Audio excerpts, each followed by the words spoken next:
Hello, St. Thomas. This is Father Brian and John. We're at the new rectory getting settled in and wanted to check in with you today to talk about the impacts, both spiritual and psychological, of the social distancing measures that are being imposed on us and on our society.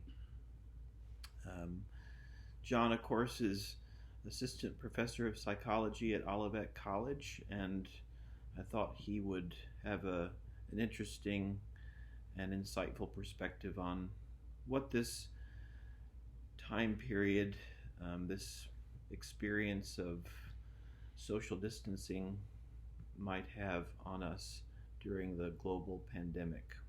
So, hi, John. What do you think about the impacts of social distancing, psychological or emotional? So, we are a social species. Very few of us survive well as hermits. Some do, but the majority of us don't.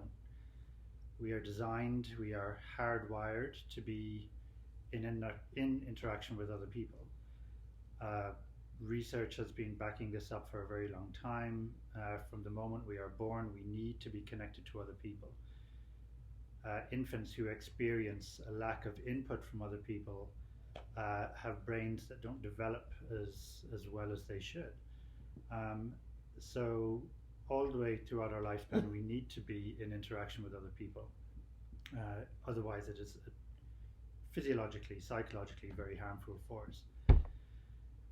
Within about 36 hours of not having any interaction with another person, we start to feel it quite a lot. And so this requirement that we distance ourselves from other people is potentially quite problematic for us. We need to be sure that while we are keeping a physical distance from other people, we are not completely isolating ourselves. So, I know you all know that smoking is bad for our health. And over the last 10 years, a lot of research has essentially found that loneliness is as profoundly harmful for our physical health as smoking. It will shave about 5 years, 5 to 7 years off of your lifespan. It will mean you are more susceptible to disease. Um, and it also has a very profound psychological impact on us too. Anyone who has experienced loneliness will already know that. So, loneliness is not just about being physically separate from other people. You can feel lonely even if you are surrounded by other people. So, at the moment, while we're under these restrictions, we need to make sure that we are connected to other people, even if it is via things like the internet, media like Facebook, and so on. We need to make sure that we are still communicating with other people and interacting with other people. It's not necessarily about quantity here, quality is the issue. I know it sounds like an old wives' tale to say that, having a social group is good for you and so on, but it is profoundly good for you. One of the most important things to come out of the research is that knowing that there are other people who care for you, not just that there are people around you, but knowing that they care for you, provides quite a buffer for your physical and mental health. And so it's important that we are in communication with people, not just about quantity, this is about quality. So we need to make sure that we're having good interactions with people that we are close to as much as possible. And of course, normally we get that on a weekly basis through our engagement with church. And while we can't be together as a congregation at church, there are things we can do to interact. There's a phone tree, which is currently being utilized by the vestry to contact every parish family at least every 2 weeks. So I hope you'll participate in that. There are opportunities to engage via Zoom. There's a weekly Bible study. There's also worship, interactive live worship being offered. And just good old-fashioned calling someone on the phone.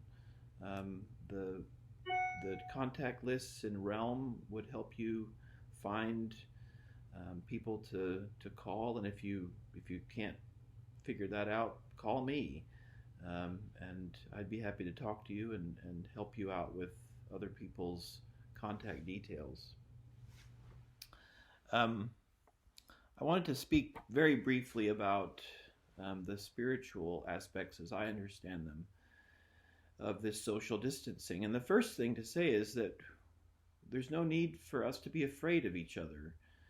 I know people have talked about how surreal it feels to go to the grocery store or to be out and about and to not be able to interact with people. But we actually need to see Christ in each other, to seek and serve Christ in all persons, loving our neighbors as ourselves. That's what we promise in baptism, and that's what we need to keep in mind during these days of social distancing. This loving of neighbor might actually mean keeping our distance, but it doesn't have to lead to unfriendliness.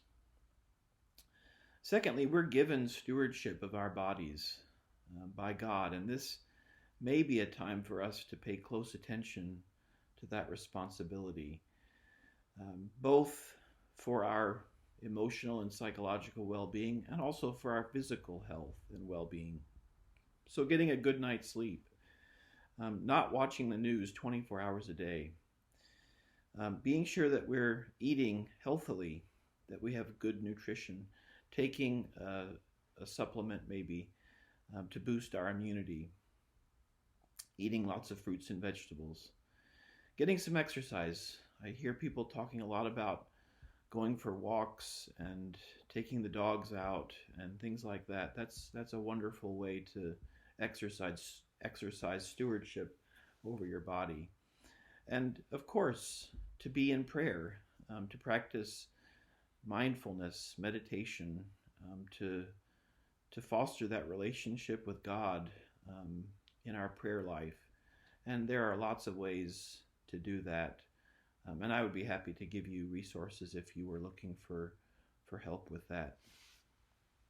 So thank you very much for watching, and we hope that you can stay healthy, both emotionally and psychologically and spiritually in the days ahead. God bless.